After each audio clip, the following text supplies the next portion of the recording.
క్రీస్తునామంలో నా శుభములు. త్వరగా మనం కొన్ని విషయాన్ని ఆలోచించేద్దాం. నిన్నటి దినాన్న సునీల్ అన్నయ్య గారి ద్వారా చాలా విలువైన సంగతులు విన్నారు. అయితే ఈరోజు కూడా 2 వర్తమానాలు మిమ్మల్ని ఎక్కువసేపు ఇబ్బంది పెట్టను. జేమ్స్ గారి ద్వారా ఇంకా విలువైన సంగతులు మనం విందాం. అయితే అన్నీ వచ్చేంతలోపు కొన్ని మాటలు మనం విందాం. ఇక అటు ఇటు తిరగొద్దు, జాగ్రత్తగా వినడానికి ప్రయత్నిద్దాం. ఇక్కడ ఉన్న వాళ్ళందరూ క్రైస్తవులే కదా? చేతులు ఎత్తండి అని. ఓకే, మనమందరము క్రైస్తవులు అయినప్పటికీ ఈ క్రైస్తవ జీవితం అనేది చెప్పుకునేంత ఈజీగా బ్రతికేసేది కాదు. మీరు ప్రతి మాట జాగ్రత్తగా వినకపోతే ఏదో చెప్పాడు అనుకుంటారు అంతే. మరలా క్రైస్తవుణ్ణి అని చెప్పుకున్నంత ఈజీ కాదు క్రైస్తవుడిగా బ్రతకడం అనేది. ఎందుకంటే నేను కొన్ని ప్రశ్నలు అడుగుతాను, నిజాయితీగా సమాధానం చెప్పడానికి ప్రయత్నించండి. క్రైస్తవులు కదా, అంతే యథార్థంగా చెప్పడానికి ప్రయత్నించండి. ఈ బైబిల్ ఏదైతే ఉందో, ఈ బైబిల్లో చాలా విలువైన సంగతులు ఉన్నాయి, అవును కదా? ఈ బైబిల్లో చాలా ఆజ్ఞలు ఉన్నాయి, అవునా?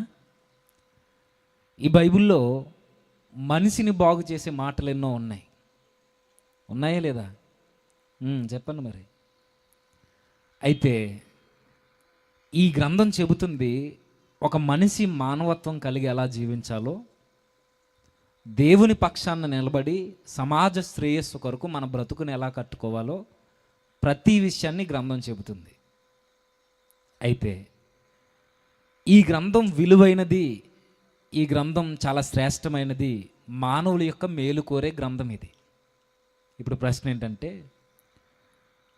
ఒక మనిషిని లేదా ఒక క్రైస్తవుని ఈ గ్రంథంలో ఉన్న దేవుడు చెప్పినట్టుగా తూచా తప్పకుండా బ్రతుకు అని దేవుడు అంటున్నాడు. కాబట్టి ఈ గ్రంథానుసారంగా మన జీవితాన్ని కట్టుకోవడం సాధ్యమా అసాధ్యమా? ప్రశ్న అర్థం కాలేదనుకుంటా. కొంచెం మన సొంత భాషలో మాట్లాడుకుందాం, ఓకేనా? ఇబ్బంది ఏం లేదు కదా? సరే, బైబిల్లో ఉన్నట్టుగా ఈ బైబిల్ దేవుడు చెప్పినట్టుగా బ్రతకడం మన వల్ల అవుద్దా అవదా? అవుద్ది అన్నవాళ్ళు చేతులు ఎత్తండి. Very good. అవ్వదు అన్నవాళ్ళు చేతులు ఎత్తండి. 2 ఏళ్ళకి ఎత్తేస్తున్నారు ఏంటి? సరే, ఇప్పుడు మరలా నిజాయితీగా అడుగుతున్నాను, ఈ బైబిల్లో ఉన్న మాటలు మనిషిని బాగు చేస్తాయా నాశనం చేస్తాయా? కొంచెం అలా సౌండ్ వస్తే త్వరగా అయిపోద్ది. ఈ బైబిల్లో ఉన్న మాటలు మనిషిని బాగు చేస్తాయి. నిజానికి ఈ మాటలను బట్టే ఎందరో తాగుబోతులు మారారు, ఎందరో ఉగ్రవాదులు మారారు, ఎందరో వ్యభిచారులు మారారు, ఎందరో దొంగలు, ద్రోహులు, క్రూరులు మారారు. వాస్తవమే. అయితే మారినప్పటికీ ఈ బైబిల్లో ఉన్న ప్రతి ఆజ్ఞను మనం తూచా తప్పక పాటించడం మన వల్ల అవుద్దా అంటే, నేనే చెబుతున్నాను, నా వల్ల అవ్వదు. అలా ఎలాగవ్వదండి అని మీరు అనొచ్చు. ఇప్పుడు నేను చెప్తాను చూడండి. ఈ బైబిల్లో ఒక మాట ఉంది, ఏమని? నిన్ను వలే, నేను అంటాను ఇప్పుడు, నిన్ను వలే నీ పొరుగు వారిని ప్రేమించు. నువ్వు మీరు నిన్ను వలే నీ పొరుగు వారిని ప్రేమించు, నీ శత్రువును కూడా ప్రేమించు. విషయం ఏంటంటే, చెప్పడానికి నాకు చాలా బాగుంది, మీకు వినడానికి బాగుందా లేదా? బాగుంది.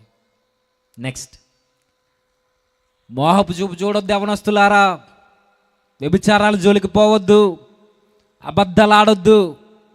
చెప్పడానికి నాకు చాలా బాగుంది, వినడానికి బాగుందా? ఇప్పుడు ఇవే మాటలు మీరు సమాజంలో నిలబడి చెప్పగలరా? చెప్పొచ్చు, గట్టిగా కేకలేసి చెప్పొచ్చు. ఎందుకంటే ఈ మాటలు చెప్పుకోవడానికి చాలా బాగుంటాయి, వినడానికి కూడా బాగుంటాయి. ఇప్పుడు చెప్పండి, ఎక్కడ బాగోదు? ఎక్కడ బాగోదు? ఆచరించే విషయానికి వచ్చేసరికి ఒక మాట అంటాం, బైబిల్లో ఎన్నో ఉంటాయండి, అవన్నీ మనం పాటించడం. ఈ మాటలు మనకు వినపడుతున్నాయా? ఇప్పుడు అడుగుతున్నాను, నిజాయితీగా చెప్పండి. ఇప్పుడు మోహపు చూపు చూడకుండా ఉండడం మన వల్ల అవుద్దంటారా? అవుద్దా? ఈడేటండి ఇలా మాట్లాడుతున్నాడు అనుకోకండి, అర్థం అవుద్ది మీకు వెళ్ళే కొలది. నిజంగానే అందుకే నిజాయితీగా ఒప్పుకుందాం. మోహపు తలంపులు మన తలంపుల్లోనికి రాకుండా మనం కంట్రోల్ చేయగలమా? మరలా శత్రువుని ప్రేమించడం తర్వాత సంగతి, కానీ మన పొరుగింటోను మనం ప్రేమించగలమా? సత్యం చెప్పడం తర్వాత విషయం కానీ, లేదా అబద్ధం ఆడకుండా ఉండడం తర్వాత విషయం కానీ, ఏం కూరక్క అని అడిగితే అబద్ధం ఆడకుండా నిజం చెప్పగలమా? చెప్పగలమా? ఇప్పుడు అడుగుతున్నాం, మనం ఎవరం? గట్టిగా సిగ్గేయట్లేదా? వాస్తవానికి ఈ మాటలు చెప్పుకోవడానికి చాలా బాగుంటాయి. యథార్థంగా మాట్లాడుకోవాలనంటే చెప్పే నాకు చాలా బాగుంటే వినడానికి కూడా చాలా బాగా చెప్పాడండి అని మీరు అనుకోవచ్చు. కానీ ఎక్కడ తేడా వస్తుంది? ఆచరణలో పెట్టి మాటల ప్రకారం జీవితాన్ని కట్టుకునే విషయంలో చాలా వ్యత్యాసం ఉంది. మాటలకి బ్రతుకు విధానానికి చాలా వ్యత్యాసం ఉంది. ఆకాశానికి భూమికి మధ్య ఎంత దూరం ఉందో మన మాటలకి మన బ్రతుకు విధానానికి మనం ప్రవర్తించే ప్రవర్తనకి అంత వ్యత్యాసం ఉంది. ఇప్పుడు మరలా అడుగుతున్నాను, అసలు మన వల్ల అవ్వదా? అవ్వదు. బైబిల్లో ఉన్న విలువలన్నీ పాటించడం మన వల్ల అవ్వదా అంటే ఈ మాట జాగ్రత్తగా వినండి. మానవ దేహంలో ఉన్నంత కాలం, మానవతావాదం అనే ముసుగేసుకున్నంత కాలం, భక్తి అనే ముసుగేసుకున్నంత కాలం, వేషధారణ అనే ముసుగేసుకున్నంత కాలం, నేను బాగున్నానులే అనుకున్నంత కాలం బైబిల్లో ఉన్న విలువల్ని పాటించడం నీ వల్ల నా వల్ల ఎవరి వల్ల కాదు. మీరేమనుకున్నా పర్వాలేదు. నిజంగానే అవ్వదంటే అవ్వదు. వ్యభిచారాల జోలికే పోకుండా ఉండలేని మనం ఆలోచనలు కంట్రోల్ చేయగలమా? నలుగురు మధ్య ఉన్నట్టున్న మనం 4 గోడల మధ్య అలానే ఉండగలమా? అవ్వదు. ఎదుటోళ్ళనే ప్రేమించలేని మనం శత్రువులను ప్రేమించగలమా? ఎంత వాక్యం చెప్పండి, ఎంత వాక్యం వినండి, కొన్ని విషయాల్లో అన్నీ మన వల్ల అవ్వదండి అని ఒక చిన్న నిర్లక్ష్యం మనలో మెదులుతూ ఉంటుంది. ఇప్పుడు నేను అడుగుతున్నాను, నిజంగా అవ్వదా అంటే యథార్థంగా ఒప్పుకుంటే అవ్వదు. మనకు తెలుసు అవుతుందో లేదో, మన బ్రతుకే మనకు చెప్పేస్తుంది. నిజమే కదా. దేవునికి మాట ఇచ్చి నేను పదుల సార్లు నేను పడ్డాను, నేను బ్రతకలేకపోతున్నాను అనే మనసులో మనలో చెలరేగుతాయి. నిజమే కదా. ఎన్నోసార్లు చూడకూడదు అనుకుంటున్నాను, మరలా దాన్నే చూస్తున్నాను అని మన మనసు మనకు చెప్పుద్ది. నిజమే కదా. సంఘంలో ఒకలా ఉంటున్నాను, ఇంటికి వెళ్ళిన తర్వాత మరోలా ఉంటున్నాను చెప్పుద్ది మన మైండ్ సెట్ మనకి. అంటే క్రైస్తవ జీవితం అనేది చెప్పుకున్నంత ఈజీ కాదు బ్రతకడం అనేది. ఇప్పుడు మరలా మొదటి ప్రశ్న, అంటే మన వల్ల అవ్వదా అంటే ఇప్పుడు చెప్పండి, అవుద్దా అవదా? అవుద్దా అవదా? అవుద్దా? అబద్ధం ఆడొద్దనే ఆజ్ఞ ఉంది. ఎంతమంది ఆడుకుంటుంటారు? నేను అబద్ధం ఆడట్లేదు అని వాళ్ళు చేతులు ఎత్తాను. నేను బ్రతుకుతానంటే చేతులు ఎత్తాం. అదే ఇందాక చెప్పిన ఎగ్జాంపులే. ఏం కూర అక్క అని అడగండి, పెద్ద అవసరం లేదు. ఏమని చెప్తారు చెప్పండి? మీరు చెప్పండి, దగ్గరగా ఉన్నారు కదా. అదే మీ వదిన కానీ మీ అక్కను కానీ ఎవరినో ఏం కూర అక్క అని అడిగితే ఏం చెప్తారు? ఇక్కడి నుంచి వస్తుంది సౌండ్లు. చారు అట. ఏ చారు? చింతపండు చారు. మీకు ఏ స్మెల్ వస్తుంది? చారేనా? చికెను. ఇంకా పెద్దది. దేవుడు దీవించిన ప్రతి భూజంతువు ఆ ఇంట్లోంచి వస్తుంది స్మెల్. ఏమని చెప్తారు? కూర దగ్గర అబద్ధం ఆడేస్తాం, ఇక్కడికి వచ్చి కన్నీటి ప్రార్థన చేస్తాం. అయిపోయింది కదా అక్కడే. అంటే నేను నా విషయం ఏంటంటే, నేను చెప్పాలనుకున్నది ఏంటంటే, బైబిల్లో ఎన్నో ఆజ్ఞలు ఉంటాయి, అవి మా వల్ల పాటించడం కుదరదని ఎంతోమంది లోకంలో కలిసిపోయిన వాళ్ళు ఉన్నారు. మనం కలిసిపోలేదు కానీ లోకస్తులతో కలిసి జీవించేస్తున్నాం. ఇప్పుడు అసలు మన వల్ల అవ్వదా అంటే, మానవతా దృక్కోణంలో ఆలోచించినంత కాలం మన భక్తి మీద, మన శక్తి మీద, మన నిష్ట మీద, మన మీద మనం ఆధారపడినంత కాలం బైబిల్లో ఉన్నట్టుగా దేవుడు చెప్పినట్టుగా బ్రతకడం మన వల్ల కాదు. మరి ఎప్పుడు అవుద్ది? బ్రతకడం మన వల్ల కాదని మనకు అర్థమైంది. మరి బ్రతకడం మన వల్ల కానప్పుడు చాలా జాగ్రత్తగా, బ్రతకడం మన వల్ల అవ్వదని మనకు అర్థమైపోయింది, ఆజ్ఞలు పాటించడం. ఇప్పుడు అలా మన వల్ల అవ్వదని దేవునికి తెలుసా తెలీదా? ఇంకా అర్థం కాలేదు, మేము ఇంకెంతకన్నా స్పష్టంగా చెప్పలేను. నేను అబద్ధం ఆడకుండా ఉండలేనని దేవునికి తెలుసా తెలీదా? నేను మోహపు చూపు చూడకుండా ఉండలేనని దేవునికి తెలుసా తెలీదా? నేను శత్రువుని ప్రేమించలేనని దేవునికి తెలుసా తెలీదా? తెలుసు. తెలిసే ఎందుకు దేవుడు నువ్వు ఇలానే ఉండాలని మన మీద ఈ ఆజ్ఞలు రుద్దుతున్నాడు? అంటే నాకు వస్తుంది అనుమానం, నువ్వు ఎలాగూ బ్రతకలేవు కాబట్టి ఆ కారణాన్ని బట్టి నిన్ను తీసుకెళ్ళి నరకంలో వేసేద్దామనా? దేవునికి తెలుసు కదా నేను బ్రతకలేనని. నువ్వు బ్రతకలేవు కాబట్టే నీకు ఈ ఆజ్ఞలు ఇచ్చాను, నువ్వు మోయలేని బరువుని నీ మీద ఎట్టాను, దీన్ని బట్టి నిన్ను తీసుకెళ్ళి నరకానికి వేసేస్తాను. ఇది ఎలా ఉందంటే 10 సంవత్సరాలు ఉన్న కుర్రోడి మీద 100 కేజీలు బరువు ఎత్తినట్లేదు, మోయగలడా? ఇప్పుడు వాడు మోయలేడని నాకు తెలుసా తెలీదా? తెలుసు. తెలుసు కూడా ఎత్తుతున్నానంటే ఆడు ఎలాగ మోయలేడు కాబట్టి ఓడిపోతాడు అని అక్కడితో చంపేద్దాం ఆలోచన కనబడుతుంది కదా. ఇప్పుడు మరలా అలా కాదండి అనొచ్చు, ఎందుకు? అక్కడ దేవుడు కదా, మరి దేవుని మనం ఏమనలేం కదా. మరలా ఇప్పుడు నేను బ్రతకలేనని తెలిసినప్పుడు నా మీద ఎందుకు ఆజ్ఞలు రుద్దడం? ఈ ప్రశ్న ఎలానే మనసులో పెట్టుకోండి, ముందుకెళ్దాం. అసలు మన వల్ల అవుద్దంటే మన వల్ల కాదు, మరలా మన వల్ల అవుద్దంటే మన వల్ల అవుద్ది. రెండు ఉన్నాయి. మన వల్ల కాదు అంటే మన వల్ల కాదు, మన వల్ల అవుద్దా అంటే మన వల్ల ఖచ్చితంగా అవుద్ది. ఎప్పుడు అవుద్ది? ఎప్పుడు అవుద్దో మనకు తెలియాలంటే బైబిల్లో మనకన్నా ఒక బలహీనుడు, మనకన్నా ఆరోగ్యం లేనోడు, మనలా బంధుమిత్రులు లేనోళ్ళు, స్నేహితులు లేనోడు, తినడానికి మెతుకులు లేనోడు, ఆరోగ్యం లేనోడు, 10 సంవత్సరాల నుండి మంచానికే పరిమితం అయిపోయిన ఒక ముసలోడు ఉన్నాడు బైబిల్లో. ఒక రోగంతో బాధపడుతున్నాడు, కనీసం తన కాలకృత్యాలు కూడా తను తీర్చుకోలేడు. అలాంటోడు దేవుని కొరకు ఎలా నిలబడ్డాడో మనకు తెలిస్తే మనం కూడా దేవుడు చెప్పిన ఆజ్ఞల్ని, దేవుడు అనుకున్న విధానాన్ని మన బ్రతుకుల్లో ఎలా చూపించాలో మనకు అర్థమవుద్ది. ఇక్కడ వరకు అర్థమైంది కదా. ఆ వ్యక్తి దగ్గరికి వెళ్దామా? ఎవరా వ్యక్తి? ఎవరైనా గుర్తొస్తున్నారా? లాజరా. ఆయన మంచం మీద ఎక్కడ ఉన్నాడు? సరే వెళ్దాం. మార్కు సువార్త 2వ అధ్యాయం. మార్కు సువార్త 2వ అధ్యాయం 1వ వచనం నుంచి. కొన్ని దినములైన పిమ్మట ఆయన మరల కపెర్నహూములోనికి వచ్చెను. ఆయన ఇంట ఉన్నాడని వినవచ్చినప్పుడు అనేకులు కూడి వచ్చిరు గనక వాకిటనైనను వారికి స్థలము లేకపోయేను. జరుగుతున్న సందర్భం, యేసుక్రీస్తు వారు పరలోకమందున్న ప్రభు భూమి మీదకి వచ్చి తన సువార్త యాత్రలో ఆయా గ్రామాలను సంచరిస్తూ ఒకానొక పట్టణానికి వచ్చాడు. ఏ పట్టణం అది? కపెర్నహూము అనే పట్టణానికి. ఆ పట్టణానికి వచ్చినప్పుడు యేసుక్రీస్తు వారు ఒక ఇంట్లో ఉన్నాడట. ఆ ఇంట్లో ఉంటే యేసుక్రీస్తు వారు పలానా చోట ఉన్నారని వినబడగానే జనులందరూ గుమిగూడి వచ్చేసి ఆ ఇల్లంతా నిండిపోయిందట. ఎలాగూ సందర్భం వచ్చింది కాబట్టి జస్ట్ ఒక 2 నిమిషాలు ఆలోచించి ముందుకెళ్దాం. ఇప్పుడు యేసుక్రీస్తు వారు పలానా చోట పలానా ఇంట్లో ఉన్నారని ఆ ఊర్లో వాళ్ళందరికీ తెలియగానే ఊరంతా అక్కడ ప్రజెన్స్ అయిపోయిందట. ఇప్పుడు యేసుక్రీస్తు అనగానే పాత నిబంధనలో ముంగుర్తు దేనికి? దేవుని సన్నిధికి, ఆయన మందసానికి, దేవుని యొక్క తేజస్సుకి, మహిమకి ముంగుర్తు ఎవరు? యేసుక్రీస్తు వారు. ఇప్పుడు ఆ యేసుక్రీస్తు అనే దేవుని సన్నిధి ఒక ప్రాంతంలో ఉంటే ఆ దేవుని సన్నిధికి ఆ ఊరంతా పరిగెట్టుకుని వెళ్ళిందట. ఈరోజు ఇదే ప్రశ్నలు మనకు అప్లై చేసుకుందాం.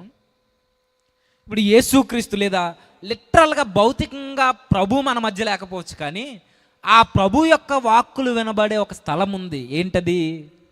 ఏంటది? చెప్పండి అబ్బా. కపెర్నహూమా? మందిరం. యేసుక్రీస్తు వారు లిటరల్గా భౌతికంగా లేకపోవచ్చు, కానీ ఆయన వాక్కులు వినబడే ప్రాంతం ఉంది, మందిరం.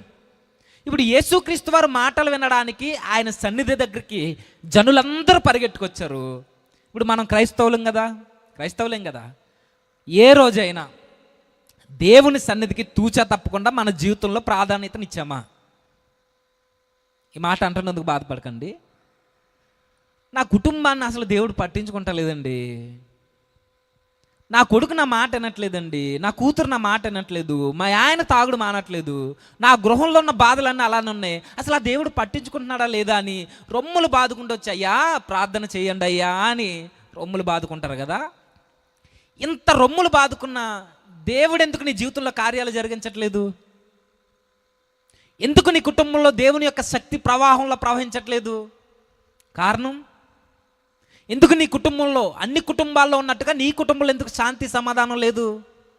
కారణం ఏదో కాదు, దేవుని సన్నిధికి మనం ఇంపార్టెన్స్ ఇవ్వకపోవడం, దేవుని వాక్కులు వినబడే ఆ ప్రాంతానికి, దేవుని మాటకి మన జీవితంలో ప్రాధాన్యతనివ్వకపోవడం. నువ్వు ఎప్పుడైతే దేవుని సన్నిధికి, ఆయన వాక్కులకి నువ్వు ఇంపార్టెన్స్ ఇవ్వలేదో, దేవుడు ఎందుకు నీ జీవితంలో కలగజేసుకోవాలి?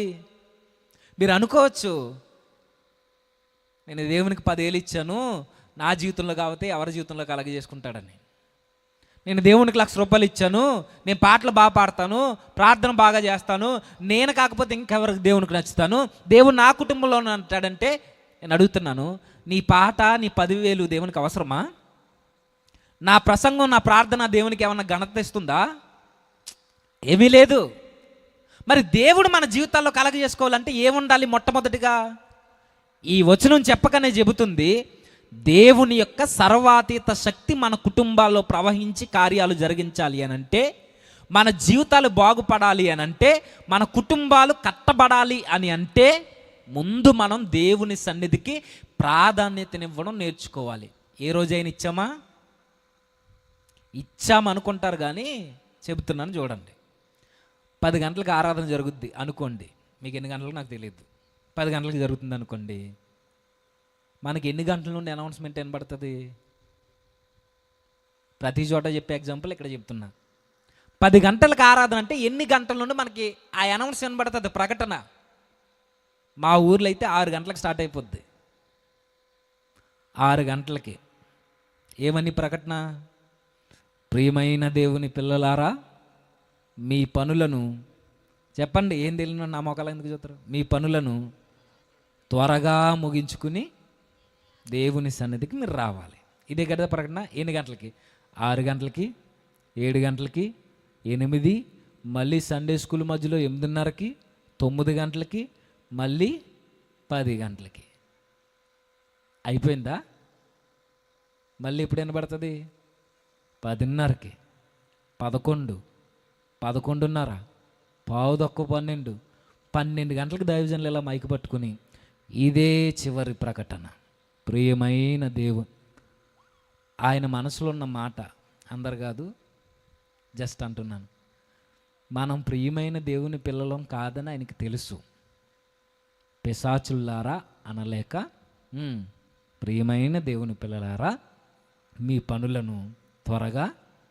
ఎన్ని గంటలకి ప్రకటన? ఆరాధన ఎన్ని గంటలకి? 12 గంటలకు కూడా మనకు ప్రకటన వినబడుతుందంటే ఇంకా వచ్చే భక్తులు ఇంకా ఉన్నారా? ఏం చేస్తున్నారు ఇంటి దగ్గర? మళ్ళీ ప్రకటనలో ఒకటి ఏంటది? మీ పనులను, ఈరోజు ఆదివారం కనుక మీ పనులను, చెప్పండి, త్వరగా ముగించుకుని. నేను అన్నాను, పనులు అయిపోతాయా? 365 రోజుల్లో మాకు ఈరోజు పని లేదు అన్న రోజు ఏదైనా ఉందా? ఆడోళ్ళకి ఉందా? గవర్నమెంట్ ఎంప్లాయీస్ కన్నా సెలవు ఉంటుందేమో కానీ మీకు సెలవు ఉంటుందా? సరే, ఇప్పుడు పనులు త్వరగా అయిపోవాలంటున్నారు కదా. 365 రోజులు పనులు ఉంటే ఈ 365 రోజుల్లో ఏ రోజైనా పనులు త్వరగా అయిపోతాయేమో కానీ ఆదివారం అస్సలు అవ్వు. ఎందుకవ్వు? వారం రోజుల నుండి మనం ఉపవాసం ఉంటాం కదా. ఆ ఉపవాసం ఉండడం వల్ల దేవుడు దీవించిన భూజంతులు మన దాకల్లో, మన కుండల్లో అటు ఇటు మెదలాలి. ఇది ఇలా మెదులుతూ ఉంటే 12 అవుద్ది.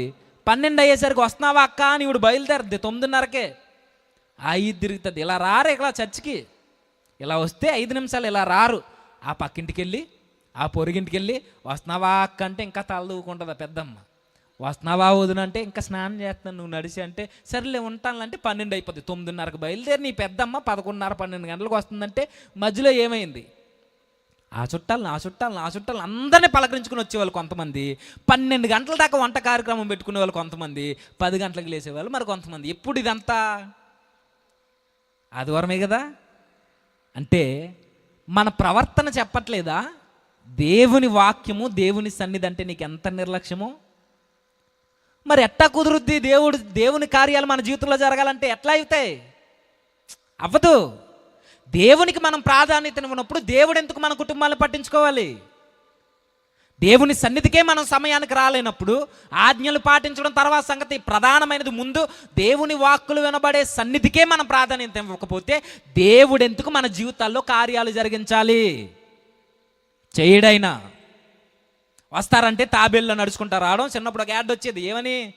అరికాల మంటలు, పిప్పొను బాధలు, మోకాలు సలుపులు, నడుము నొప్పి, ఇంకా తలనొప్పి, వీటన్నిటికీ ఒకటే జెండూ బామ్, శాస్త్రి బామ్ ఏదో వచ్చేది అప్పుడు. ఆ రోగాలన్నీ మనకు లేకపోయినా ఉన్నట్టు ఫెయిల్ అయ్యి తాబేలు నడకలా మెల్లిగా నడుచుకుంటూ వస్తాం. అరగంట నడుస్తూ 5 నిమిషాలు వచ్చేదానికి. ఈ మధ్యలో ఏంటంటే మొత్తం ఊర్లో గొడవలన్నీ మాట్లాడుకుంటూ సీరియల్ కోసం డాక్టర్ బాబు గారు మరి అలా ఉన్నది లేరంట, ఇవన్నీ మాట్లాడుకుంటూ మెల్లిగా వచ్చి ఇక్కడికి వచ్చిన తర్వాత రావడమే తాబేలు నడకడు. ఇక్కడికి వచ్చిన తర్వాత ఏం చేస్తారు? ఇక్కడికి వచ్చాక పెద్ద పుల్లు అయిపోతారు. పెద్ద పుల్లు ఏం చేస్తాయి? గాండ్రిస్తాయి. కానీ ఈ పెద్ద పుల్లు, ఈ గాండ్రింపు వేరే. ఇక్కడికి వచ్చిన తర్వాత ఇలా మాట్లాడుతూ అక్కడ ఏదో సౌండ్ వస్తుంది, ఏంటది? జనరేటరా? ఆ సౌండ్ సన్నిధిలో వస్తుంది. ఏ జనరేటర్ ఇది? గురక. ఎక్కడా? చర్చిలో. ఇక్కడికి వచ్చి పడుకుంటున్నారంటే రాత్రంతా ప్రకటన గ్రంథం చదివి తెల్లారిపోయిందా? లేదా జాన్ వెస్లీ గారి తల్లిలాగా కుటుంబం వరకు ప్రార్థన చేస్తూ ఉండగానే వెలుగొచ్చేసిందా? ఏం లేదు. సీరియల్ చూసి 9 గంటలకి పడుకున్నాం, పొద్దున్న లేచాం. మరి ఎందుకు లేట్ అయింది? అలా ఆయన తెచ్చాడు కదా 2 కేజీలు. అది వండుతూ కేజీ తినేయడంలో లేట్ అయిపోయింది. ఉప్పు సరిపోయిందా, కారం సరిపోయిందా, మసాలా ఉడికిందా లేదా, కేజీ తినేసి మెల్లిగా వస్తే మళ్ళీ ఉపవాసం ఉన్నట్టు ఫీలింగ్. అందరు కాదు, కొందరే. కొన్ని ట్యాగ్స్ అలాగే వేయకపోతే తర్వాత కట్ చేసి అందరిని అంటున్నాడండి సురేష్ అంటారు. అందరు కాదు, కొంతమంది. ఇప్పుడు ఇలాంటి యాటిట్యూడ్ 2 కేజీల్లో కేజీ తినేసి మెల్లిగా ఇక్కడికి వచ్చిన తర్వాత కూర్చుని ముచ్చట్లు పెట్టుకుని పడుకుంటున్నారంటే ఆ ప్రవర్తన చెప్పట్లేదా నీకు దేవుని సన్నిధి అంటే అసలు విలువ లేదని? దేవుని వాక్యం అంటే నీకు ఇంట్రెస్ట్ లేదని ఆ యాటిట్యూడ్ చెప్పట్లేదా? ఇలా ఉంటే దేవుడు ఎందుకు మన జీవితాల్లో కలగజేసుకోవాలి? ఎందుకు కలగజేసుకోవాలి? రావడం తాబేలు నడకలో, వచ్చిన తర్వాత పెద్ద పుల్లు అయిపోవడం, పోనీ చివరి వరకు ఉంటారంటే వాక్యం మొదలు పెడితే చాలండి. కానీ ఈ సందర్భంలో చూడండి, యేసుక్రీస్తు అలా మాట్లాడుతూ ఉండగా ఇంటి పైకప్పు లేపేసి ఆ పక్షవాత రోగిని అక్కడ మధ్యలో దించేశారు. ఇంత గందరగోళ పరిస్థితుల మధ్య ఆ రోగిని అలా దించుతున్న చుట్టూ ఉన్న వాళ్ళు మాత్రం కిమ్మనలేదు. యేసుక్రీస్తు వారి నోటి నుండి ఏ వాక్కులు వినబడుతున్నాయో దాని మీదే దృష్టి ఉంచారు. ఇలా మాట్లాడుతుంటే ఇలా పాము వెళ్ళిపోయింది అనుకోండి, ఏం చేస్తారు చెప్పండి? ఇంకెక్కడ మీటింగ్ ఉండదేక, ముందు మీరే ఉన్నారు కాబట్టి అలాంటి ఏదో మెల్లు కూర్చుంటారు. ఇలా తేలేమన్నా వస్తే ఇంకా అయిపోయింది, ఇంకా అక్కడితోనే అయిపోయింది. ఇంకా ముందు వెళ్దాం, తర్వాత చూసుకుందాం, వచ్చే నెలలో లేదా వచ్చే సంవత్సరం పెట్టమందాం మీటింగ్. చిన్న విషయాలకి మనం అటు ఇటు కదిలిపోతాం. ఇదే యాటిట్యూడ్ సన్నిధిలో ఎలా ఉంటుంది? ఫోన్ వచ్చి వెళ్ళిపోతాం. మరి ఎమ్మెల్యే గారు ఫోన్ చేశారు కదా మనకి. మరి ఆడవాళ్ళు అయితే ఏం లేదండి, గట్టి ముడేసుకుని వస్తుంది కొంగికే తాళం. కానీ ఇక్కడికి వచ్చిన తర్వాత ఏదులోకి వెళ్ళిపోవాలి కదా. ఎప్పుడు పాటల్లో బాగానే ఉంటారు, ప్రార్థనలో బాగానే ఉంటారు, వర్షిప్లో బాగానే ఉంటారు, అన్నీ బాగుంటారు. ఇలా వాక్యం స్టార్ట్ చేసినప్పుడు ప్రార్థన చేయకండి, ఏమవుతుందో తెలియదు, ఇలా దురాత్మ వచ్చేద్దో ఏంటో. ఆ కొంగుని ఇలా దాసి, అక్క తాళం వేసానో లేదో ఒకసారి ఇల్లు చూసి వస్తాను. నేను అడుగుతున్నాను, ఏమనుకోద్దండి, అందరు కాదు. ఏం దాసో ఇంట్లో? లక్షలు ఏమన్నా కూడగట్టావా? పోను దొంగోడే పడ్డాడు, మన ఇంట్లో ఏం దొరుకుతాయి చెప్పండి?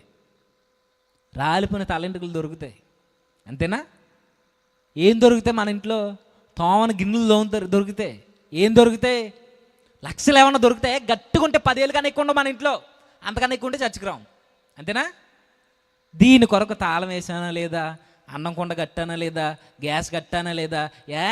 ఊళ్ళో వాళ్ళందరికీ 50 కేజీలు వండేసావా? ఉన్నది 4, వండుకున్నది కేజీ 2 కేజీలు, దానికే కుక్కలు తినేస్తాయా? పోనీ తినేసాయి, ఏమైపోయింది? పోనీ గ్యాస్ అయిపోయింది. అంటే దేవుని వాక్యం కన్నా నీకు అన్నం కొండ ఎక్కువైపోయిందా? మన బ్రతుకుల్ని బాగు చేసేది కేవలం ఈ ప్రపంచంలో ఏదైనా ఉంది అని అంటే విద్య కానీ, టెక్నాలజీ కానీ, పోలీస్ స్టేషన్లు కానీ, కోర్టులు కానీ, సినీ ఇండస్ట్రీలు కానీ ఏది మన జీవితాల్ని మార్చదు. మన జీవితాన్ని మార్చేది ఏంటి? దేవుని వాక్యం. ఇదే బైబిల్ స్టేట్మెంట్ ఇచ్చింది. ఏమని? యవనస్తులు నరులు దేని చేత తమ నడతను శుద్ధిపరచుకొందురు? వాక్యం. ఈ వాక్యానికే విలువ ఇవ్వకపోతే ఇంకా జీవితాలు ఎలా స్థిరపడతాయి? ఇక్కడికి వచ్చిన తర్వాత క్రికెట్ స్కోర్లు చూసుకొని, ఇక్కడికి వచ్చిన తర్వాత కబాడీలు చూసి, ఇక్కడికి వచ్చిన తర్వాత ఎన్ని లైక్లు వచ్చినా కోతి ఫోటో కానీ అవన్నీ చూసుకొని, ఇక్కడికి వచ్చిన తర్వాత చాటింగ్లు చేసుకుంటున్నారు అంటే మీ యాటిట్యూడ్ చెబుతుంది, ప్రభువా నీకు నాతో అవసరం లేదు, నీతో నాకు అవసరం లేదు, నీ దారి నీది, నా దారి నాది. దేవుడు ఎందుకు కలగ చేసుకోవాలి? ఎలా ఉంటే ఉండడు. ఆయన ఉండడు. మన జీవితంలో కలగ చేసుకోడు. మన ప్రవర్తన మారినంత కాలం దేవుడు మన జీవితాల్లో, మన కుటుంబాల్లో ఆయన కార్యాలని జరగనివ్వడు. నీ ప్రవర్తనే దేవుని యొక్క శక్తిని ప్రవహించకుండా అడ్డుగేటేస్తుంది. జాగ్రత్త. దేవుని సన్నిధికి ప్రాధాన్యతనివ్వాలి. సర్లే వింటారా అంటే ఏం వింటారండి? వచ్చిన తర్వాత ఇప్పుడు ముగిస్తారా అని పాస్టర్ గారికి అలా గుర్రని చూస్తారా? ఇంకా వదలడేటి ఈయన, ఇంకో కేజీ ఉండిపోయింది, మరి ఆయన ఎక్కడ తినేస్తాడేమోనని. అంతే కదా, ఆల్రెడీ కేజీ అయిపోయింది, మనసంతా అక్కడే కొండ మీద. ఎందుకు పట్టించుకోవాలి దేవుడు? ఎందుకు వినాలి నీ ప్రార్థన? ఎందుకు రావాలి నీ ఇంటికి దేవుడు? రాడు. సర్లే ఉంటారంటే ఉండరు. ఇక చివరిగా ఆయన ఏదో ముక్కుతూ మూలుగుతూ అలా మెల్లిగా కూర్చుని, అందరు కాదు చెప్పండి, కొందరే అలా ముక్కుతూ మూలుగుతూ కూర్చుని అలా ఇసుక్కుంటూనే తిట్టుకుంటూనే అలా కూర్చున్న తర్వాత ఇక చివరిన ఇక దైవజనులు ఇంకా అంత అయిపోయిన తర్వాత మన తండ్రి అయిన దేవుని ప్రేమ, కుమారుడైన యేసుక్రీస్తు వారి కృప, పరిశుద్ధాత్మని యొక్క అన్యోన్య సహవాసం మనందరికీ ఎల్లప్పుడూ తోడై ఉండునుగాక. ఈయనండ ఇంకా అలా అనేసుకుని ఎవడ చెప్పులు ఎవడేసుకుపోతాడో తెలియదేక పరుగిక ఉన్నారు ఇలాంటి వాళ్ళు. ఈయన ఇంకా ఆమెనండ ఇంకా వాళ్ళే చివరుండి అనేసుకుని ఇంకా వచ్చే వారం చూసుకుందాం బతుకుంటే, అదో చెప్పు ఇదో చెప్పు. చిరుతిపుల్లు అప్పుడు దాకానేమో మోకాలు నిప్పులు అన్న తల్లి, ఇప్పుడేమైంది? రావడం తాబేలు, పోవడమేమో చిరుతిపుల్లు. ఏమైంది? ఈ ప్రవర్తన విధానం సంఘంలో ఉంటే దేవుడు ఎందుకు పట్టించుకోవాలి? పట్టించుకోడు. జరుగుతుంది సందర్భం. ఆ రోజు అలా లేరండి. దేవుని వాక్యం వినబడుతుంది కానీ అందరు వచ్చారు, కూర్చున్నారు, వింటున్నారు. పెద్ద గందరగోళం జరిగింది. ఇంటికి వెళ్ళిన తర్వాత సందర్భం చదవండి. గందరగోళం జరుగుతుంది. ఆ పక్షవాత రోగిని ఆ మధ్యన దింపేశారు. చదువుదాం ఒకసారి. 2వ అధ్యాయం 3వ వచనం. కొందరు పక్షవాయువు గల ఒక మనుషుని నలుగురి చేత మోయించుకుని ఆయన యొద్దకు తీసుకుని వచ్చిరి. చాలా మంది కూడి ఉన్నందున వారు ఆయన యొద్దకు చేరలేక నేను చదువుతున్నాను. ఆయన ఉన్న చోటికి పైగా ఇంటి కప్పును విప్పి సందు చేసి పక్షవాయువు గలవానిని పరుపుతోనే దింపిరి. సందర్భం ఏంటంటే ఇప్పుడు మనకు కావాల్సిన వ్యక్తి వచ్చేసాడు. త్వరగానే ముగిస్తాను. ఎవరా వ్యక్తి? జేమ్స్ గారు కాదు. ఎవరా వ్యక్తి? పక్షవాత రోగి. ఇప్పుడు ఆలోచించండి. ఈయన దుస్థితి ఎలా ఉందంటే, పక్షవాత రోగులు తెలుసు కదా, పెరాలసిస్ అంటే తెలుసు కదా, పక్షవాత రోగం. ఎలా ఉంటారు వాళ్ళు? ఎలా ఉంటారు? కాళ్ళు చేతులు పనిచేయక మూతి వంకరపోయి కొన్నాళ్ళు అలానే మంచానికి పరిమితం అయిపోతారు. ఇప్పుడు మన మధ్య అక్కడక్కడ కొంతమంది కనబడతారు, ఒక కాలు ఒక చేయి లాగేసిన వాళ్ళు. ఈయన పరిస్థితి అది కాదు.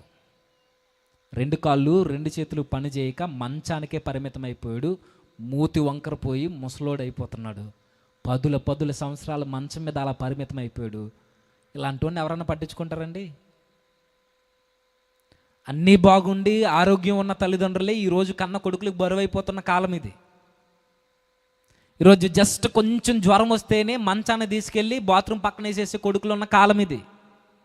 జస్ట్ అనారోగ్య పరిస్థితులు మనల్ని దాడి చేస్తేనే మన తల్లుల్ని, మన అత్తగారులను తీసుకెళ్ళి చెట్టు కిందో ఆ దోళ్ళ సావుల్లోనో ఎక్కడో బయట వేసేసే కాలం ఇది.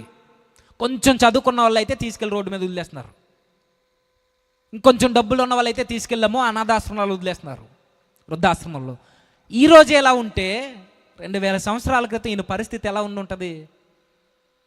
ఎవ్వరు పట్టించుకోక చివరికి తిన్నాడో, ఉన్నాడో, బ్రతికాడో, చచ్చాడో తెలియని పరిస్థితిలో మంచానికి పరిమితం అయిపోయాడు. ఇలాంటి వ్యక్తిని ఆయన దగ్గరికి తీసుకొచ్చారట. ఎవరి దగ్గరికి? యేసుక్రీస్తు వారి దగ్గరికి. ఆయన మాట్లాడుతుండగా అలాగ దింపారు. ఆ సీన్లోకి వెళ్ళండి. యేసుక్రీస్తు వారు ఆ రోగిని చూడగానే ప్రభు అన్నాడు, పెద్దాయనా, నీ స్థితి నేను గుర్తించగలిగాను, నీ పాపాలు క్షమించబడ్డాయి, లేచి పరుపెత్తుకుని నడన్నాడు. ఎప్పుడైతే ఈ మాట ఉన్నారో అక్కడ ఉన్న వాళ్ళందరూ సనుక్కున్నారండి. వీళ్ళు ఎలాంటి వాళ్ళు అంటే సేమ్ మనలాంటి వాళ్ళే. ఆపదలో ఉన్న వారికి సహాయం చేయడం చేత కాదు, కానీ ఇబ్బందుల్లో ఉన్న వారిని పరామర్శించడం, వారికి 10 రూపాయలు ఇవ్వడం చేత కాదు, కానీ వారు ఎవరి చేతనైనా సహాయం పొందుకుంటే చూడలేక వారవలేక వారికి చెడ్డ పేర్లు పెట్టడం బాగా మనకి ఎలా అలవాటో వీళ్ళు కూడా అంతే. అక్కడ ఉన్న పెద్దోళ్ళు యేసుక్రీస్తు వారు సహాయం చేస్తున్నారు. ఎన్నో ఏండ్ల నుండి వాళ్ళ మధ్య కదా బతుకుతున్నాడు ఈ పెద్దాయన. ఏ రోజైనా సహాయం చేశారా? చేయలేదు. పైగా యేసుక్రీస్తు వారు సహాయం చేస్తుంటే చూడలేకపోతున్నారట. సేమ్ మనోలే, మనలాంటి వాళ్ళే. మనం కూడా చూడండి, పక్కింట్లో ఆ అమ్మాయి ఎవరితో మాట్లాడుతుందో తెలుస్తుంది, పక్కింట్లో ఆ తల్లి ఎవరితో ఏం చేస్తుందో అన్నీ తెలుస్తాయి, వాళ్ళ నాన్న ఎలాంటోడు అన్నీ తెలిస్తే. ఇప్పుడు అదే ఇంట్లో ఆకలి దప్పులు ఉన్నాయి, తెలుస్తాయా? అదే ఇంట్లో స్కూల్ ఫీజులు కట్టుకోలేక ఇబ్బందులు ఉన్నాయి, తెలుస్తాయా? అదే ఇంట్లో వాళ్ళ నాన్నకు ఆరోగ్యం పోక, పనులు లేక, డబ్బులు లేని ఆర్థికపరమైన ఇబ్బందులు ఎదుర్కొంటుంది అదే కుటుంబం, తెలుస్తాయా? ఒకవేళ తెలిసినా సహాయం చేస్తామా? సేమ్ అలాంటి వాళ్ళే వీళ్ళు. ఇలాంటి ప్రవర్తన కలిగిన వారి మధ్య ఉంటే యేసుక్రీస్తు వారు మన మనసరిగా అన్నాడు, సహాయం చేయడం మీకు అంత ఈజీ అనుకుంటున్నారా? పాపాలను క్షమించడం అంత ఈజీ అనుకుంటున్నారా? స్వస్థపరచడం అంత ఈజీ అనుకుంటున్నారా? అంటే కిమ్మనలేదు, మాట్లాడలేదు, సైలెంట్ అయిపోయారు.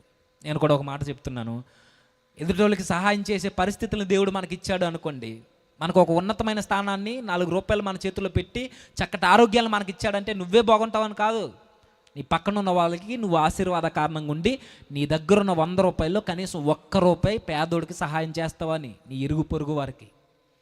దేవుడు ఇచ్చాడు కదా అని వెనకాల పోగేసుకుంటే పోగే, ఒకరోజు తీసుకెళ్ళి హాస్పిటల్లో పోగేస్తావు. దేవుడు మనల్ని దీవించాడు అంటే మన దీవెన చుట్టూ ఉన్న వారికి ఆశీర్వాదంగా మారాలి, క్షేమకరమైన వాతావరణాన్ని ఇవ్వాలి. ఇంకో విషయం ఏంటో చెప్పనా, ఎదుటోడికి మేలు చేయకపోయినా పర్లేదు, ఆడి మీద లేనిపోని మాటలు మాత్రం కల్పించకండి. ఇది సాతానుగాడి లక్షణం. మేలు చేయకపోయినా పర్లేదు, మాట సహాయం చేయకపోయినా పర్లేదు, ప్రార్థన చేయకపోయినా పర్లేదు, ఆడు ఇలాంటోడు అలాంటోడని లేనిపోని కబుర్లు చెప్పకండి, వీళ్ళకలే. అయితే ఇలా జరిగింది. వెంటనే యేసుక్రీస్తు వారు చూసి అంటున్నాడు, ఇదిగో పెద్దాయన, లేచి నిలబడు. ఇది 2వ అధ్యాయం 11వ వచనం నుంచి. పక్షవాయువు గలవాడుని చూచి నీవు లేచి నీ పరుపెత్తుకుని ఇంటికి పొమ్మని నీతో చెప్పుచున్నాను. నేను ముగిస్తాను ఇక. పక్షవాయువు గలవాడిని చూసి ప్రభు అంటున్నాడట, ఏమని? మన భాషలో, పెద్దాయనా లేచి పరుపెత్తుకో. నేను అడుగుతున్నాను ఇప్పుడు, లేవగలడైనా? పక్షవాత రోగంతో బాధపడుతున్న ఆయన లేవగలడా? 2 చేతులు 2 కాళ్ళు పనిచేయని ఆయన, 4 చేత మోయించుకుని వచ్చిన ఆయన లేవగలడా? లేవలేడు. లేవలేని ఆయన చూసి ప్రభు ఏమంటున్నాడు? ఎటకారం చేస్తున్నట్టు అనిపించట్లా? హేళన చేస్తున్నట్టు అనిపించట్లా? మీకు మరలా గుర్తు రావాలి, మనం బ్రతకలేమని తెలిసిన ఆయన ఇలానే బ్రతుకు అని ఎందుకన్నాడో మనకు అర్థం కావాలి. అనంటే, నేను అబద్ధం ఆడకుండా ఉండలేను, మోహపు చూపులు చూడకుండా ఉండలేను, దొంగ మాటలు పలకకుండా ఉండలేనని తెలిసిన నువ్వు ఇలానే నిజాయితీగా బ్రతకని దేవుడు ఎందుకన్నాడో మనకు తెలియాలంటే, పక్షవాత రోగంతో బాధపడుతున్న వ్యక్తిని లేచి నిలబడని ప్రభు ఎందుకన్నాడో మనకు తెలియాలి. అర్థమవుతుందో లేదో, మీకు సింక్ అయినాయో లేదో. పక్షవాతంతో అలా మంచానికి 10 సంవత్సరాలు పరిమితం అయిపోయాడు. నార్మల్గా మీరు చెప్పండి, లేవగలడా? ఇప్పుడు నేనే ఉన్నాను, రోగగ్రస్తుని ఎవరినో తీసుకొచ్చారు, లేచి నిలబడంటే ఎలా చూస్తారు నన్ను? ఎక్కడి నుంచి తీసుకొచ్చారు ఈయన్ని? ఈ హైవేకి ఇలా కొడితే జస్ట్ 200 కిలోమీటర్లు ఉంటుంది. ఏంటి? వైజాగ్. లేదు ఇలా విజయవాడ నుంచి ఎక్కితే జస్ట్ 500 కిలోమీటర్లు ఉంటుంది. అయితే వైజాగ్, లేకపోతే హైదరాబాదు. ముందు అర్జెంటుగా ఈ సురేష్ గారిని ఆ ఎర్రగడ్డ హాస్పిటల్కి పంపించేయమంటారు. అవునా? ఎందుకు? అలా పడిపోయి ఉన్న వ్యక్తిని అంటే ఎలా చూస్తారు చెప్పండి? పిచ్చోడికి చూడరు. ఏదో మానసిక బాధతో బాధపడుతున్నాడండి ఈ అబ్బాయి అని ఎలా అయితే చూస్తారో, ప్రభువును కూడా చూసిన కళ్ళు ఉన్నాయి. ఎలా అని అంటున్నాడు, ఎలా లేస్తాడు? పోనీ ఆయనే అనొచ్చు కదా, ముసలు ఆ పెద్ద ఆయన అనొచ్చు, ఏమని? నేను లేచేవాడిని అయితే నీ దగ్గరికి ఎందుకు వస్తాను ప్రభువా అనొచ్చు కదా. అన్నాడా? అనలేదు. పైగా నేను లేచేవాడిని అయితే, పోనీ మనమే ఆలోచిద్దాం, ఆయన లేచే శక్తి ఆయనకుంటే లేచి నిలబడి నడిచే ఆ కాళ్ళలో సత్తువే తనకుంటే నలుగురి చేత మోయించుకు రావడం ఎందుకు? పైన ఇంటి కప్పి ఇప్పి ఆయన దగ్గరికి రావడం ఎందుకు? అంతెందుకండి, ఆయన లేచి తిరిగేవాడైతే అసలు యేసుక్రీస్తు వారి దగ్గరికి ఎందుకు రావడం? అవసరం లేదు కదా. అలాంటి ఆయన పట్టుకున్నాడంట ప్రభు లే అని. అంటే అపహాస్యం చేస్తున్నాడా? మీరు అనొచ్చు యేసుక్రీస్తు వారిని అలా అనకూడదు కదండి అని. అపహాస్యం చేస్తున్నాడా? అపహాస్యం చేయట్లేదు. ఆయన ఏదో చెబుతున్నాడు. ఆయన ఆ చెప్పిన మాటకి ఆయన స్పందించినప్పుడు ఆయన జీవం ఎలా తిరిగి వచ్చిందో మనకు తెలియాలి. ఇప్పుడు పక్షవాతంతో బాధపడుతున్నాడు, లేవలేకపోతున్నాడు, ఏమీ చేయలేకపోతున్నాడు, కదలలేకపోతున్నాడు, పేగులన్నీ వెన్నుకు అంటుకుని ఉన్నాయి. అలాంటి చూసి లే అంటున్నాడు. మన పరిస్థితి కూడా అదే. కాకపోతే ఆయన రోగగ్రస్తుడు, మన ఆత్మీయ రోగం మంది. మనల్ని కూడా లేచి నిలబడు, అబద్ధం ఆడకు, వ్యభిచారం జోలికి పోకు, నరహత్య జోలికి పోకు, ద్రోహి, వ్యర్థుడు అనే పదాలు నీ నోట రానికు, ఎన్నో ఆజ్ఞలు ఉన్నాయి, శత్రువుని ప్రేమించని. ఇప్పుడు ఆయన పరిస్థితి ఎలా ఉందో మన పరిస్థితి ఎలా ఉంది. ఆయన లేవలేడు, మన వల్ల కాదు. ఇప్పుడు ఎప్పుడైతే యేసుక్రీస్తు వారి మాట పలికారో ఆయన లేచాడా లేవలేదా? గట్టిగా లేచి నిలబడమని చెప్పినప్పుడు ఆ పెద్ద ఆయన లేచాడా లేవలేదా? లేచాడా? ఇప్పుడు అడుగుతున్నాను, ఎలా లేచాడు? అలా లేచిపోయాడా? ఎలా వచ్చింది బలం? అలా లేచేవాడైతే, మంచం ఎత్తుకుని తిరిగేవాడైతే, ప్రభు దగ్గరికి రాని అవసరం లేనోడు ఇప్పుడు ఎలా లేచాడు? అంటే లేచింది తన శక్తి వల్ల కాదు, లేచి నిలబడింది తన కాళ్ళలో ఉన్న బలం వల్ల కాదు, లేచి నిలబడి మంచాన్ని పట్టుకున్నది తన చేతులకున్న శక్తిని బట్టి కాదు. ఎలా లేచాడు? ఏ దేవుడైతే లే అని చెప్పాడో అదే దేవుడు శక్తినిస్తే తప్ప ఆయన లేవలేదు. ఏ దేవుడైతే లేచి నిలబడ్డమన్నాడో ఆ దేవుడే సడలిన కాళ్ళకి శక్తినిచ్చాడు. ఆ దేవుడే నలిగిపోయిన ఈ హృదయాలకి ఆ రోజు ఆ ముసలోడికి ఆ చేతులకి బలాన్ని ఇచ్చాడు, ఆ దేహానికి సత్తువునిచ్చాడు. ఎవరు? లేచి నిలబడమన్నవాడు. లేచి నిలబడమన్నవాడే లేచి నిలబడాడు. ఇప్పుడు లేచి నిలబడడానికి ఆయన సత్తువునిచ్చింది ప్రభువే, బలాన్నిచ్చింది ప్రభువే. ఆయన లేచి నిలబడడానికి ఆయనకు కావలసిన శక్తిని, సౌకర్యాన్ని కల్పించింది ప్రభువే.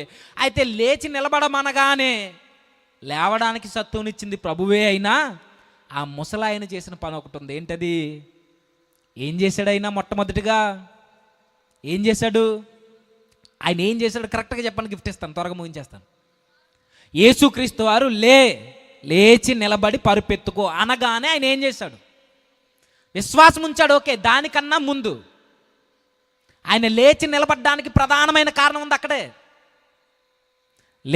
లేచి నిలబడమనగానే ఆ మాట ఆయన విన్నాడు.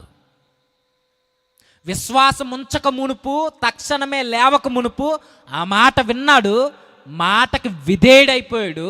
ఆ మాటకి విధేయుడైపోయి విశ్వాసం ఉంచి ఆయన చెప్పిన పనిని చేయడానికి ఇష్టపడ్డాడు. ఆ ఇష్టపడితే వచ్చింది శక్తి, ఆ ఇష్టపడితే వచ్చింది బలం, ఆ ఇష్టపడితే వచ్చింది స్వస్థత.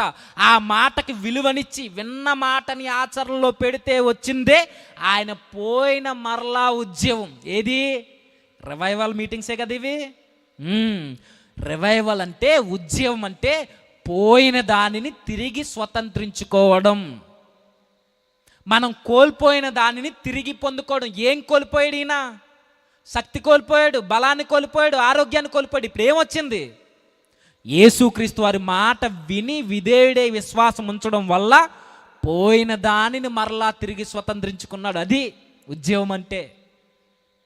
ఇప్పుడు మన విషయానికి వద్దాం. ముసలోడికి బలాన్ని ఇచ్చింది ప్రభువే, లేవమన్నది ఆయనే. అదే ప్రభు అన్నాడు ఏమని? శత్రువుని ప్రేమించు. అదే ప్రభు అన్నాడు మోహపు చూపు చూడొద్దు. అదే ప్రభు అన్నాడు అబద్ధం ఆడొద్దు. అదే ప్రభు చెప్పాడు నేను చెప్పినట్టు నువ్వు బ్రతకని. ఆయనకి తెలుసు. అంటే ముసలోడు లేవలేడని ప్రభువుకి తెలుసు, తెలిసే లేవమన్నాడు. మనం బ్రతకలేమని తెలుసు అంటే తెలిసే బ్రతకమంటాడు. ఎందుకు? నీ శక్తి వల్ల, అనగా ఆ పెద్ద ఆయన శక్తి వల్ల లేస్తాడని లేవమనలేదు. నీ భక్తి వల్ల నువ్వు నిలబడతావని నిన్ను బ్రతకమనలేదు. నీ శక్తి వల్ల నువ్వు రక్షింపబడతావని నిన్ను నిలబడమనలేదు ప్రభు. పెద్ద ఆయనకి బలాన్ని ఇచ్చిన వాడే మన ఆత్మీయ స్థితిని మెరుగుపరచడానికి కూడా బలాన్ని ఇచ్చేవాడు ఆయనే. మొదట్లో ఒక మాట చెప్పాను, బ్రతకడం మన వల్ల కాదా అంటే మానవతా దృక్కోణంలో నా వల్ల అవుద్ది, నాకన్నా గొప్ప భక్తులు లేడు, నేను దేవునికి ఎంతో చేసేస్తున్నానంటే ఎప్పటికీ నీ వల్ల అవ్వదు. మరి ఎప్పుడు నీ వల్ల అవుద్ది? ఈ పెద్ద ఆయన ఏం చేశాడు అదే చేయాలి. ఏం చేయాలి? మాట వినాలి, మాటను నమ్మాలి. ఆయన ఏ మాట అయితే చెప్పాడో ఆ మాటకి తగ్గట్టుగా నేను లేస్తాను అని నిలబడాలి. ఈయనకున్న ధైర్యం ఏంటో చెప్పనా? నేను నిలబడలేను, నా వల్ల అవ్వదు. ఎన్నోసార్లు ట్రై చేసి ఉంటాడు ఆయన. ఎన్నోసార్లు మనకు దెబ్బ తగిలితేనే చేయి పని చేస్తుందా లేదని 100 సార్లు మనం దాన్ని కదుపుతూ ఉంటాం, పని చేస్తుందా లేదని. మనమే ఎన్నిసార్లు చేస్తే ఈ పెద్ద ఆయన జీవిత కాలంలో ఎన్నిసార్లు ప్రయత్నించి ఉంటాడు లేవడానికి, ఎన్నిసార్లు తినడానికి ప్రయత్నించి ఉంటాడు, ఎన్నిసార్లు కాలకృత్యాలు ఆ మంచం మీద కాకుండా బయటికి వెళ్ళడానికి ప్రయత్నించి ఉంటాడు. అయిందా? కానీ తనకున్న ధైర్యం ఏంటో చెప్పనా? ఎన్నోసార్లు ప్రయత్నించాను, నా వల్ల అవ్వలేదు. ఎన్నోసార్లు లేవాలనుకున్నాను, మంచాన్ని పట్టుకోవాలనుకున్నాను, నడవాలనుకున్నాను, నా వల్ల అవ్వలేదు. కానీ ఎన్నోసార్లు ప్రయత్నించడం కాదు, కానీ నా వల్ల అవ్వదని నాకు తెలుసు. కానీ నా ఎదురుగా ఉన్నవాడు నా వల్ల అవ్వదేమో కానీ ఆయన వల్ల అవుద్ది. లేవమన్నవాడే లేవడానికి శక్తినిస్తున్నప్పుడు లేవడానికి నాకేంటి బాధ అని లేచి నిలబడ్డాడు ఆయన. లేవమన్నవాడికి లేని బాధ నాకెందుకు? ఆయన శక్తినిస్తానన్నాడు, ఆయన బలాన్ని ఇస్తానన్నాడు. ఈరోజు ఆయనకే కాదు మనకు కూడా, నువ్వు నిలబడడానికి ప్రయత్నిస్తే, నేను నిజాయితీగా నిలబడతానని ప్రభుకు మాటిస్తే ఆయనే నీ తోడుంటాడు, ఆయనే నీకు శక్తినిస్తాడు, ఆయనే నీ మీద అధికారం ఉంటాడు. ముసలోని నిలబెట్టిన ప్రభు మనల్ని నిలబెట్టాడా? ఆయనకి ఇచ్చిన స్వస్థత పోయిన మన జీవాన్ని మనకు తిరిగి ఇవ్వలేడా? దేవునికి మాట ఇచ్చి ఎన్నోసార్లు పడిపోయిన మనం ఒకరోజు బ్రతకం కదా. మనం బాప్తిస్మం తీసుకున్న తొలి దినాల్లో అబద్ధం ఆడలేదు, బాప్తిస్మం తీసుకున్న తొలి దినాల్లో నిజాయితీగా బ్రతకం, వేషధారణని ముసుగులేదు. ఈరోజు అవన్నీ కోల్పోయాం. ఈరోజు మరలా ప్రభు అంటున్నాడు, ఏం భయపడొద్దు, నేను నీకు తోడుంటాను, నువ్వు నిలబడన్నాడు ఆయన. మనకేంటి బాధ? బైబిల్లో ఒక మాట ఉంది, ఒకే భావం వచ్చే 2 మాటలు 2 వ్యక్తులకు ఆపాదించబడ్డాయి. ఒకటి, నీ దేవునికి సమస్తము సాధ్యం.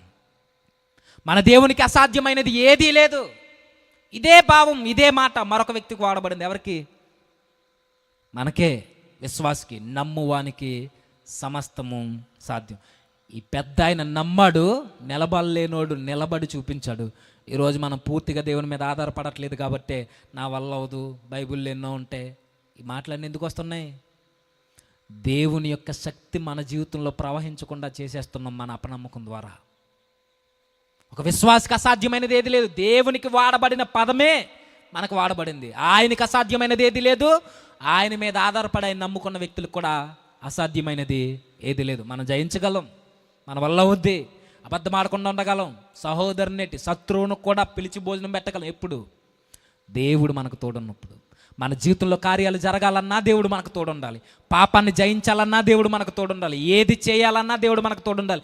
చివరికి మన వల్ల మనం రక్షింపబడలేం ఏ విధంగానూ. మన రక్షణకి మూలమైన ప్రభువు మనతో ఉంటే తప్ప ఈ రక్షణ జీవితాన్ని మనం కొనసాగించలేం. ఏం భయపడొద్దు, దేవుడు ఎప్పటికి కూడా తోడుంటానన్నాడు. మనకు వాగ్దానం ఇచ్చాడు, నిత్యం ఉండేది. ఇదిగో ఎన్నడూ నిన్ను విడువను ఎడబాయను. ఇంతకన్నా వాగ్దానం ఏం కావాలి?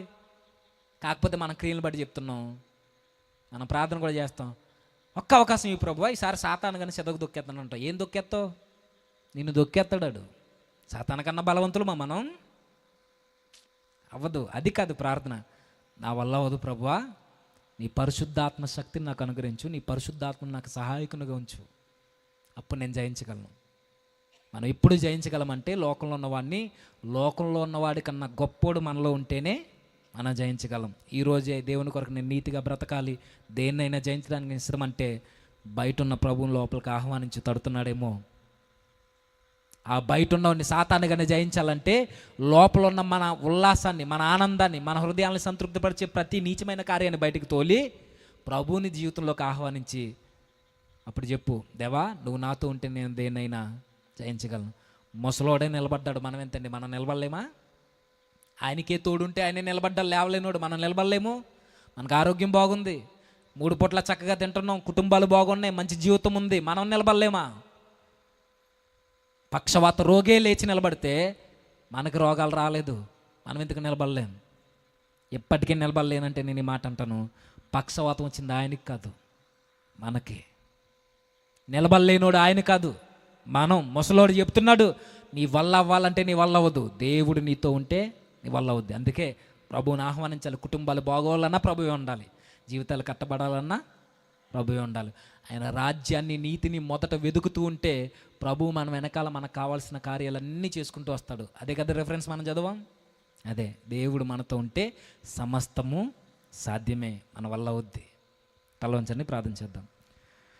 సర్వోన్నతుడా, సర్వాధికారి, కృపగల మా ప్రభువా, నిజమే తండ్రి, మానవత దృక్కోణంలో ఉన్నంత కాలం తండ్రి, మీరు మాతో లేనంత కాలం మేము దేన్ని జయించలేము.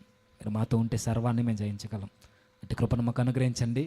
పక్షవాతకు రోగికి తోడున్న దేవా, మా జీవితాల్లో మా కుటుంబాలకు కూడా మీరు తోడుండి మమ్మల్ని నడిపిస్తారని ఆశపడుతూ తర్వాత చెప్పబోతున్నాను. నాకు తండ్రి మీ కృపను తోడించండి, మీ పరిశుద్ధాత్మ సహాయంతో తండ్రి వచ్చిన వారందరికీ కావాల్సిన వాక్కులు వినిపించి బలపరుస్తారని కోరుచు క్రీస్తునామని ప్రార్థన సమర్పిస్తున్నాము తండ్రి.